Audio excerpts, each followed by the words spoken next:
salvo. Eu sou salvo porque eu sou filho de crente. Vai afundar você, seu pai, sua mãe, se você não for filho de Deus. A palavra de Deus diz que não é para ser filho de crente, é para ser filho de Deus. Então, agora você pode clicar nesse aqui, tem uma telinha aqui, não tem? Uma telinha. O pastor está apanhando da tela mais que todo mundo. Aqui, nesse aqui. Nesse não, no outro lado. Isso. Pronto. Agora volta, pastor. Voltai-vos. Isso. Está com papel e caneta? Nem? O que é nem? Amém. Ah. Você está com papel e caneta? Toma nota aí com seu filho. É seu filho ele? Então toma nota. Você escreve e ele escreve também com você, tá certo? Qual é a fé que salva? É a fé de esquentar banco? É a fé de frequentar a igreja? Não, vamos ver qual é a fé salvadora. Pastor, passa comigo aí, vamos lá. A fé salvadora. Vamos ver todos? A fé salvadora é isso que uma pessoa realmente e eternamente precisa. 3 questões importantes da fé que salva. Essa fé não é a tradicional da família. Essa fé não é da placa denominacional. Essa fé é como Paulo dizia, eu vivo pela fé no Filho de Deus. É a fé em Jesus Cristo. Então, na teologia, nós temos muito de latim. Mas a nossa língua portuguesa, ela é formada também muito do latim. É uma língua latina. Então, a palavra notitia parece com que palavra? Notícia. O Evangelho é a boa notícia. O Evangelho é a boa nova. Então, a fé que salva, ela tem a notitia, ela tem a notícia. E é por isso que nós ouvimos o Evangelho. Foi isso que Deus deixou para a gente. Ir por todo mundo, pregar o Evangelho a toda criatura. Noticie isso. Fale disso. A fé que salva, ela é anunciada. Então, o pregador, o colega lá da sua fábrica, o vizinho, ele noticiou para você quem é que salva. Vamos abrir em Atos capítulo 2, versículo 41, e nós vamos ver bem a notitia, o anunciar. Eu estou dizendo aqui para vocês, estou usando a versão revista e atualizada. Aqui está, no capítulo 2, versículo 41. Vejam o que esse pregador fez e disse. Está ali. Então, os que lhe aceitaram a palavra foram batizados, havendo um acréscimo naquele dia de quase 3.000 pessoas. Aqui está falando que Pedro pregou. E quando Pedro pregou e anunciou a palavra de Deus, noticiou a palavra de Deus, aqui está dizendo para mim e para você, versículo 41, que aquele povo que estava ouvindo aceitou a palavra. Que ele estava falando, que ele estava ensinando. Por isso que a gente tem que anunciar bem, falar bem, apresentar bem. No Brasil eu viajo bastante. No Brasil sempre eu estou num avião para cima e para baixo. Já sentei ao lado de gente famosa, já sentei ao lado de pessoas que eram sem nenhuma expressão nacional e sempre procurei falar de Jesus para essas pessoas, anunciando Cristo. Sem Jesus você está perdido. Com Jesus você estará salvo. Estará eternamente salvo. Agora você sem Jesus está perdido. Jesus sem você, ele é Deus eterno, soberano, poderoso. Jesus não precisa de você, mas você precisa de Jesus. Foi essa a maior notícia que eu vi quando eu tinha 17 anos. Então o que a gente tem que fazer, gente? Noticiar bem. Pedro noticiou bem e as pessoas aceitaram aquela mensagem que Pedro estava pregando. Em segundo lugar, vem agora a palavra ascensus. Ascensus, uma palavra em latim, essa palavra significa assentimento, que a coisa vai cair muito bem na sua cabeça. Ah, é assim, eu estou entendendo. O assentimento é quando a situação vem de tal maneira que a gente começa a entender. Eu sou pecador, ele é o Salvador, eu estou perdido, mas o Filho de Deus veio buscar e salvar o perdido. Se eu crer em Jesus Cristo, confessá-lo, confiar nele, crê em Jesus Cristo e serás salvo. Tu, E a tua casa, como santa consequência de você agora orientar seus filhos no caminho do Senhor. O ascensos é para a fé ter entendimento, viu, gente?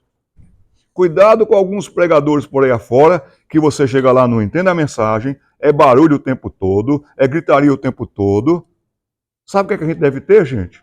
A gente deve ter fogo no coração e luz na mente. Vou repetir, devemos ter um fogo no coração. Que coisa linda essa mensagem.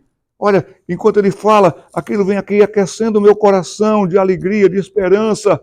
Eu estava tão desanimada, mas ele está falando que Deus me ama, que Jesus morreu para me salvar, que o Espírito Santo vem habitar em mim. Aquilo vai aquecendo o coração da gente. É fogo no coração e luz na mente para a gente entender.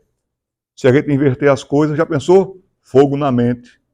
Não pense, só pegue fogo. Pegou fogo aqui, queimou o cérebro todo. Você não pode fazer coisas que lhe tornem ridículo e nem que ridicularizem a palavra de Deus e o Evangelho. Tem muita gente aí que está fazendo besteira, falando besteira. Eu estava ouvindo um dia desse um homem que disse que estava num galinheiro. E ele disse assim, estava num galinheiro, gente, num galinheiro. Ele disse que de repente houve um avivamento dentro do galinheiro e as galinhas começaram a falar em línguas. E as galinhas falando em línguas. E o galo profetizou para ele. Esse homem devia ter fumado alguma coisa estragada, viu, gente? Porque a palavra de Deus não diz isso, não. Nunca, vezes nunca. Quem tem que anunciar a palavra de Deus é uma pessoa que creu em Jesus Cristo, um pecador, falando para outro pecador quem é o Salvador. Esse é Jesus. Agora, o pecador começa a entender. Foi assim comigo. O pregador pregou naquela noite, eu tinha 17 anos, e o pregador continuou falando sobre Jesus e Barrabás. A quem você segue? E ele falou, se você faz isso, você segue a Barrabás. Eu disse, eu sigo isso, eu faço isso. Se você gosta disso e disso, você segue a Barrabás. Eita, eu faço isso. Mas seguir a Barrabás é dose, né, gente? Mas se você realmente está fazendo isso, e nessa noite quer parar com tudo isso, e quer seguir a Jesus, venha. E foi naquela noite que eu entendi que eu era pecador, desesperado. Se eu morresse naquela noite, eu estaria eternamente perdido. E eu disse, Jesus, Filho de Deus, tem misericórdia de mim.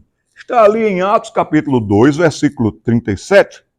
Quando um pregador prega e anuncia a palavra de Deus, a fé vem pelo ouvir, e ouvir a palavra de Cristo. Foi o que aconteceu. Pedro pregou. Olha o versículo 37. Ouvindo eles, todos os que estavam ouvindo o sermão naquela manhã, estas coisas, compungiu-se-lhes, começou a aquecer o coração, começou a trazer assim, aquela situação, gente, é tudo isso que eu preciso, compungiu-se-lhes o coração.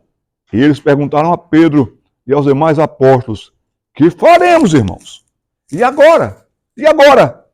Quando a gente entende o Evangelho, a pergunta é, e agora? E a mesma resposta vale, crê em Jesus Cristo e serás salvo. Então vem a notitia, vem o ascensos, e agora vem o quê?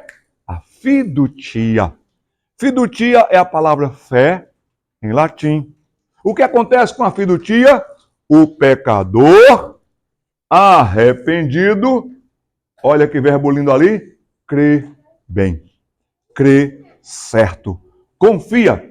Vamos abrir em Atos capítulo 16 e vamos ver aqui os versículos 29 e 30. Aconteceu algo tremendo aqui. Paulo e Silas estavam presos. Foram presos por causa do Evangelho. Estavam lá na prisão, mas ao invés de estarem reclamando, murmurando, eles estavam cantando louvores a Deus. E de repente acontece um terremoto local ali. E abrem-se as cadeias, abre-se tudo. O carcereiro fica aquilo impressionado e diz, o que aconteceu? Será que todo mundo fugiu? Ninguém fugiu. O carcereiro até pensou que todo mundo tinha fugido e eles iam como que ele ia se matar. Olha o capítulo 16, versículos 29 e 30. Diz aqui pra gente, então o carcereiro, tendo pedido uma luz, entrou precipitadamente. Estava tremendo ele, e trêmulo, prostrou-se diante de Paulo e Silas. Depois de trazendo-os para fora, disse, senhores, o que devo fazer para que seja salvo? Aí essa é a pergunta. A resposta está no versículo 31. Vamos ler todos? Responderam-lhe, Crê no Senhor Jesus e serás salvo, tu e a tua casa. Você crê? Creio. Amém? Você quase crê? Que pena. Quase vai se salvar. Por pouco. É crer em Jesus. Vamos para o nosso estudo e eu quero falar com vocês mais 20 minutinhos e eu encerro. Pode ser assim? Afinal de contas, de todos vocês, quem mais mora longe aqui sou eu. Vamos lá. Pode passar. Pastor, fica atento aqui. Passa aqui na telinha aqui. Fica mais fácil aqui, nessas teclinhas. Tá certo? Muito obrigado, pastor. Fiducia. Eu até posso ouvir, como aconteceu naquele dia. Eu até posso entender, mas só o Espírito Santo pode trazer essa mensagem no meu coração. Olha o que está escrito ali na parede. Fiducia é o que só o Espírito Santo pode fazer. Só o Espírito Santo pode convencer, levá-lo ao arrependimento e à confissão. A palavra de Deus nos diz que Jesus Cristo, o Espírito Santo viria e ele iria nos convencer do pecado, da justiça e do juízo. Romanos capítulo 2, versículo 4 nos diz que é a misericórdia de Deus, a graça de Deus, quem nos conduz ao arrependimento. E se viemos aqui nessa sala, é porque Deus quer, com uma atração linda, nos levar a um arrependimento para uma novidade de vida. Eu quero falar para vocês nessa noite sobre as duas ursas. Saímos de distante no Japão. Andei tanto nessa terra de vocês para chegar aqui, para estarmos aqui nessa noite, para falarmos sobre criação e educação de filhos. Seu filho é mal criado, a culpa é sua. Igreja não cria filhos, escola não cria filhos, governo não cria filhos, quem cria filho é o pai e a mãe. Se o menino é mal criado, ele é mal criado ou está sendo mal criado porque os pais estão criando mal. Menino não tem que ter folga não, viu gente? Menino tem que ter respeito. Meninos e meninas têm que ter obediência. Quero que vocês anotem essa frase, anotem aí essa frase que diz assim: obedecer é melhor que existir. Podemos repetir essa frase? Obedecer é melhor que existir. Tem muita gente existindo aqui na região de vocês. Hoje eu passei por muita gente em Hiroshima existindo. Será que está obedecendo? Será que está obedecendo a Deus? É melhor obedecer a Deus, porque a recompensa será eterna. Obedecer é melhor que existir. Tem muita gente existindo rico, bonito, famoso, mas se não obedece a Deus, nada disso lhe segurará a vida. Está com a sua Bíblia aí? Abra no livro de 2 Reis, lá no Antigo Testamento. Não tenha vergonha, se você não souber onde está, de ir para o índice. Segundo livro dos Reis. E nós vamos procurar no capítulo.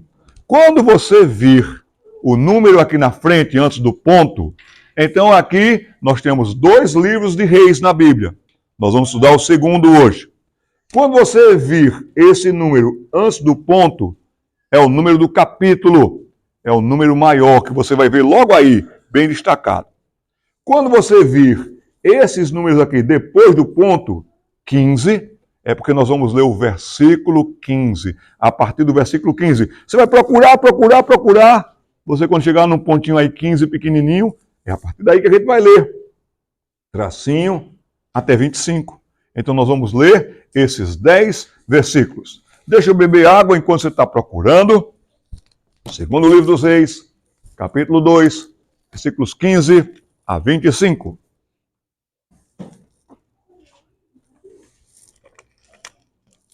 Ali está o tema da nossa mensagem nessa noite. Vamos ler juntos o tema do nosso estudo, mensagem nessa noite? Eu quero que meninos, meninas, senhores e senhoras, todos leiam comigo. Qual é o tema da nossa mensagem nessa noite?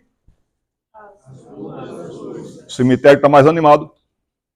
Qual é o tema da mensagem de hoje à noite? As duas ursas. As duas ursas. Tem 2 ursas na Bíblia. Tem duas ursas. Como é o nome dessa cidade? Caetá. Tem 2 ursas em Caetá. Essas ursas estão por aí. Poderá pegar os seus filhos. Capítulo 2, versículo 15. Próximo slide, por favor. Vamos ver 3 contextos bem rápidos, 3 histórias, 3 informações úteis para mim e para você. 3 contextos, e o que é que eles são, gente? Dignos da mais alta observação. A palavra de Deus nos diz, Jesus Cristo nos disse, quem tem ouvidos para ouvir, ouça. Ouça com atenção. Deixa eu fazer uma pergunta para vocês. Quem aqui entrou nesse lugar com as suas orelhas? Quem entrou com as orelhas? Que joia. Mas quando a gente entra num lugar desse só com as orelhas, acontece algo. Entra aqui e sai aqui. O que é que o pastor falou?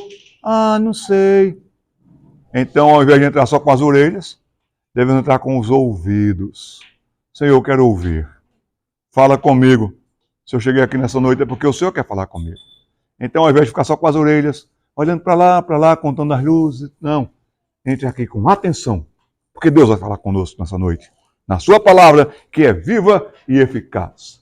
3 contextos dignos da mais alta observação. Primeiro contexto, vamos ler os versículos de 15 até 18. Aqui está. Vendo, pois, os discípulos dos profetas que estavam de frente em Jericó, aquela famosa cidade de Jericó, disseram, agora estão olhando para um homem. O nome desse homem é Eliseu. O homem que eles estão procurando se chama Elias, mas Elias desapareceu. Cadê Elias? Cadê Elias? Elias foi um grande profeta. Elias foi um grande homem, mas o Senhor tomou Elias para si. Elias já não estava mais entre a gente. Aí esses discípulos aqui, versículo 15, estavam de frente em Jericó e disseram agora sobre Eliseu, o espírito de Elias repousa sobre Eliseu. Vieram-lhe ao encontro e respeitosamente se prostraram diante dele em terra. E disseram a Eliseu, eis que entre os teus servos há 50 homens valentes. Ora, deixai-os ir em procura do teu senhor Elias. Pode ser que o Espírito do Senhor tenha pegado Elias e levado e lançado em algum dos montes, em algum dos vales. Porém Eliseu respondeu, não os envieis. Mas eles apertaram com Eliseu, até que, constrangido, Eliseu lhes disse, enviai. E enviaram 50 homens que procuraram 3 dias, porém não acharam Elias. Então voltaram para Eliseu, pois permaneceram Eliseu em Jericó, e Eliseu lhes disse, eu não disse que não fosseis atrás de Elias? Próximo slide. Pastor, fica com a mão lá, pastor. Primeira situação que para mim e para você aparece nesse texto é que a situação está péssima. Está péssima para as famílias no Japão. Está péssima para criar filhos no Japão. Tem muita regra, tem muito moralismo, mas nem regra e moralismo, a parte da palavra de Deus sustenta ninguém. Quem sabe você foi criado com muito rigor na sua casa, quem sabe havia muita regra na sua casa, mas não era baseado na palavra de Deus. E na palavra de Deus não é rigor, na palavra de Deus é sabedoria. Faça, não faça, seja, não seja. São essas regras para a vida. E agora estamos vivendo também no Japão uma situação péssima. Sobra catástrofe e não tem esperança. No Brasil, a cada ano, cerca de 15 mil pessoas tiram a própria vida. É muito desespero. A média é de 14.500 a 15 mil casos de suicídio por ano no Brasil. No Japão, onde vocês vivem, a média é de 35 mil casos. Não é dinheiro, não é emprego, não é prestígio, é muita dor no coração. É muito desespero no coração, é olhar e não ver saída. Então, aqui está mostrando isso para mim e para você. Volte, pastor, pode voltar, tá certo? Isso, a situação está péssima. Vamos ver agora o próximo momento. Pode passar? Agora nós vamos ver os capítulos 23 a 25. Os capítulos 23 a 25. Antes disso, perdão, deixe-me ler aqui. 19 a 22. A segunda questão que eu quero enfatizar para vocês. capítulo 2, versículos 19 a 22. Os homens da cidade disseram a Eliseu: eis que é bem situada essa cidade de Jericó, como vê meu senhor, porém as águas são más e a terra é estéril. Eliseu disse: trazei-me um prato novo e ponde nele sal. E lhe o trouxeram. Então saiu Eliseu até o manancial das águas e deitou o sal nele e disse: assim diz o Senhor, tornei saudáveis essas águas, já não procederá daí morte nem esterilidade. Ficaram, pois, saudáveis aquelas águas até ao dia de hoje, segundo a palavra que Eliseu tinha dito. Que situação é essa, né, gente? Vieram buscar esperança no Japão. Vieram buscar tranquilidade no Japão. E tanto no Japão, como nos Estados Unidos, como no Brasil, como na Argentina, as águas são envenenadas. As águas fazem mal. Não há fonte de alegria alguma. Só tem alegria passageira. Só teve um que disse: quem tem sede, vem a mim e beba. É Jesus Cristo. O resto é tudo ilusão. E eles disseram: as águas são amargas. E o solo, gente, a gente trabalha, se mata a trabalhar. E a terra é estéril. Parece que não tem resultado. Aí a palavra de Deus nos diz que Eliseu diz: traga um prato. Coloquem sal nesse prato. Foi até o manancial e ele deitou o sal na água. E aquelas águas foram ficando purificadas. Lá na frente, Jesus Cristo disse: vós sois o sal da terra. Vós sois a luz do mundo. Sabe por que Deus trouxe você para o Japão? Para que você seja bom sal na mão de Deus, para purificar o ambiente do trabalho, para purificar o ambiente do bairro. Seus filhos serão pessoas que, pela graça de Deus, purificarão o ambiente na escola, pelo comportamento, pela prática, pelo amor a Cristo. Deus nos colocou nesse mundo para sermos referencial e para nós sermos preservadores. E por graça de Deus, você vai influenciar bem a sua geração. Agora vamos para o próximo ponto. Aqui está as duas ursas. Olha o terrível preço da inconsequência. Para quem? Para os inconsequentes. Seu menino é inconsequente? Sua menina é inconsequente? Você é inconsequente, rapaz? Você é inconsequente, homem? Eu sou assim mesmo, não mudo. Está errado, sabe que está errado, mas não muda. Você é mulher, cabeça dura. Cuidado com cabeça dura, viu, gente? Sabe de onde vem a cabeça dura? De um coração duro. O coração duro torna a cabeça dura da gente. Cabeça dura faz a gente se meter em tanta coisa e quebra a cara. Vamos ver essa terceira história. A primeira história foi: cadê Elias? Cadê Elias? A minha pergunta é: cadê você? Cadê você nesse mundo? Está fazendo diferença? Eliseu fez diferença. Nós devemos fazer a nossa diferença. Segunda história: águas e solo imprestáveis. Deus nos quer, nesse momento, pisando nesse solo do Japão, para sermos pessoas úteis e purificarmos o ambiente, trazermos paz para as famílias, falarmos de Cristo. Agora vem a nossa terceira história. Vamos ver os versículos de 23 a 25? Diz para a gente: então subiu dali Eliseu a Betel. Marca aí a palavra Betel. Que nome fantástico a palavra Betel. O que lhe lembra Betel? Betel deve lhe lembrar da história de Jacó. Jacó estava fugindo de Esaú.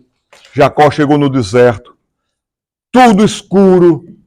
Ele vai lá e coloca um pano envolvendo uma pedra para repousar um pouquinho melhor.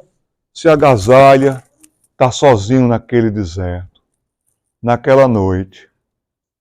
E o soberano Deus age. E quando o soberano Deus age, quando Jacó, morrendo de sono, faz assim, aparece uma escada na frente dele, ligando o céu à terra. Jacó fica com os olhos arregalados e ele vê anjos descendo e subindo por aquela escada. Há uma escada que vem do céu para a terra e nessa escada é possível, pela graça de Jesus Cristo, você ir para o céu. Jacó fica tão impressionado que Jacó diz assim: Betel! Ele solta um grito: Betel! Betel é Casa de Deus. Casa de Deus. A gente não podia chegar na igreja de qualquer jeito, não, viu, gente? A gente deveria chegar na casa de Deus com essa atitude e dizer assim: Deus vai falar com a gente nesse dia. Então, esse negócio de ficar sem rumo, sem prumo, Deus vai falar conosco. Betel é lugar santo. Mas naquele local, Betel, uma cidade agora tinha o mesmo nome, mas aquele temor, aquela reverência, tinha ido embora. Essa história se passa em Betel. Vejam de novo o versículo 23. Então subiu dali a Betel, e indo ele pelo caminho, uns rapazinhos saíram da cidade e zombavam dele e diziam-lhe: Eliseu era careca. Sobe, calvo! Sobe, calvo! Ou seja, assim como Elias subiu, sobe você também. Nós não queremos nada com você. Nós não queremos nada com quem prega o evangelho. Nós não queremos nada. Suma daqui. Desapareça daqui. Já estavam nesse ponto de rebeldia, de dureza do coração e com atitudes terríveis. Cuidado, rapaz, cuidado, moça. Deus sabe lidar com os rebeldes. Deus sabe lidar com os cabeças duras. Deus sabe lidar com aqueles que ofendem a Ele. Chega o dia, chega a hora. A palavra de Deus nos diz: terrível coisa é cair nas mãos de Deus vivo. Começar a dizer assim: sai daqui, vai embora. Sobe, careca, sobe, calvo. Versículo de número 24 diz: virando-se Eliseu para trás, viu-os e os amaldiçoou em nome do Senhor. Será que Deus tem prazer em amaldiçoar as pessoas? Não. Será que Deus é um Deus que quer amaldiçoar as pessoas? Não. Deus é misericordioso. Sabe por que você e eu não fomos fulminados no dia de hoje? Porque as misericórdias dele não têm fim. Eu vi hoje algo que eu quis chorar. Vocês já devem ter ido ao museu ali de Hiroshima. E tem aquele momento em que a bomba vem. Lembram disso? 8h14. Estava todo mundo bem, as crianças indo para o colégio, alguém tomando o seu chá, alguém tranquilo, alguém indo para o trabalho. 8h14. Um avião está sobrevoando Hiroshima, aqui perto de vocês. E de repente uma comporta é aberta. E vem um artefato. E vocês devem ter visto aquela cena daquela bomba caindo. 8h15. Pá! Irradiação. Em menos de 5 minutos, a cidade é outra. A desgraça é completa. 140 mil mortos. Agora, o que é uma bomba perto da ira de Deus? Mas Deus reteve hoje a sua ira para com o Japão, para com o Brasil, para com a Europa, para com os Estados Unidos, porque as misericórdias do Senhor não têm fim. Só a gente está aqui hoje vivo é a misericórdia de Deus. Agora, veja o ponto que esses rapazinhos chegaram. Foram tão ousados, foram tão arrogantes, foram tão prepotentes, que foram passando do ponto e chegaram no ponto da maldição. Cabeça dura, coração duro, ruindade, maldade, zombaria, falta de respeito, falta de temor a Deus. O profeta os amaldiçoou. E aqui diz para mim e para vocês, agora no versículo 24, então 2 ursas saíram do bosque e despedaçaram 42 deles. Preste atenção nesse número. Versículo 25. Dali foi ele para o Monte Carmelo, de onde voltou para Samaria. Começa com um influencia o outro. Você não quer ficar de fora, você vai junto. Vamos beber, vamos fazer isso, vamos fazer aquilo outro.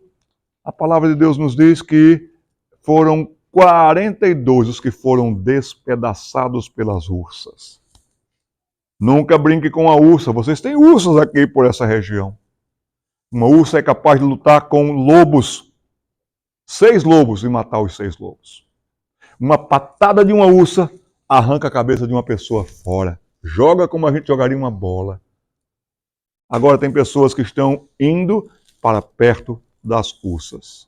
Vejam o texto. Não foram as ursas que entraram na cidade. Foram aqueles meninos que saíram da cidade e foram longe demais. E foram longe demais. As cidades eram muradas para nos darem segurança. Agora, quando não há limites, quando não há compromisso, quando não há comprometimento, quando não há cuidado, seus filhos vão indo e vão entrando em terreno perigoso, viu, gente? E vão entrando em terreno tão perigoso que dali pode ser que não tenha mais volta. De repente, 2 ursas vêm. Eu não sei quantos eram, podiam ser muitos, mas 42 daqueles meninos não voltaram para suas casas, vivos. Voltaram em pedaços, voltaram arranhados, voltaram desfigurados. Naquele dia houve 42 funerais em Betel. Choro, dor, lágrimas. Ninguém aqui está preparado para a morte de um filho, principalmente em circunstâncias trágicas. Ou você coloca limites, educa seus filhos, cuida dos seus filhos, ou o mal poderá chegar pior para os seus filhos, porque eles foram longe demais. Será que vocês também não estão indo longe demais? Será que vocês também não estão descuidando demais? Cuidado com isso. Hoje à noite é a noite de reflexão. Homens que me escutam, parem, pensem, se dobrem diante de Deus e, Senhor, examine meu coração. Onde é que eu estou falhando e tenho falhado como homem, como pai, como marido e como pai de cada uma das crianças? Onde é que eu tenho falhado, Deus? E o Espírito Santo de Deus vai mostrar que você tem sido relapso. O Espírito Santo de Deus vai mostrar que você tem sido ignorante, que você tem sido duro, que você tem sido frouxo, que você não tem cuidado dos seus filhos. Mulher, cuidado para você também não perder seus filhos. Crítica demais, azeda demais. Não está cuidando dos seus filhos, só é bronca o dia todo. Descarrega neles a frustração da fábrica. Quem sabe vocês estão perdendo seus filhos. Hoje à noite é a noite de antes de colocar a cabeça no travesseiro. Dizer, Senhor, vê se há em mim algum caminho mau. Guia-me pelo caminho eterno. Não percam seus filhos. Está vendo seu filho indo por aí? Venha cá, filho. Venha cá, filho. A palavra de Deus vai nos dizer sempre em Provérbios. Filho meu, filho meu, filho meu. De quem é o filho? É meu. Não é do Estado, não é do governo, não é da igreja. O filho é seu. Ninguém está preparado aqui para enterrar um filho, principalmente em condições trágicas. Um influenciou o outro, um influenciou o outro, um influenciou o outro. Será que seu filho não sabe o que é o certo e o errado? Será que seu filho não compreende porque você não ensinou que você deve ser amigo e bondoso de todos, mas colega não de quem faz o erro? Não ir com os outros. Você deve ter limites. Filho, você vai ser respeitoso com todo mundo. Filha, você vai ser respeitosa com todo mundo. Mas quando começarem com ideias, olha isso aqui, vê isso aqui, vamos ali, cheira isso aqui, bebe isso aqui. Não. Não. De maneira nenhuma. Cuidem deles. 42 rapazinhos morreram naquele acontecimento. Isso foi escrito para a gente aprender com os erros dos outros. Pais choraram, perderam seus filhos, que não aconteça assim com vocês. Nessa noite, eu queria dizer para vocês, encerrando, que essas ursas têm nomes. Foram 2. Um do nome das ursas que eu dei, não está na Bíblia, mas que eu daria, se chama irresponsabilidade. Uma das ursas se chama irresponsabilidade. Seja um pai irresponsável, seja uma mãe irresponsável, e você vai ver o que poderá acontecer com a sua família. O nome da outra ursa é inconsequência.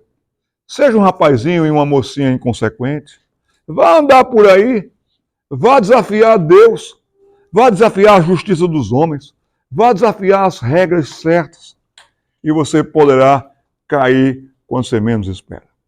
Para que isso não aconteça no seu lar, na sua casa, nessa noite, homem, assuma o seu papel de homem, mulher, assuma o seu papel de mulher, meninos, assumam seus papéis de filhos obedientes e tementes a Deus. E que Deus nos ajude a colocar a nossa casa em ordem. É o que eu desejo para vocês em nome de Jesus. Amém?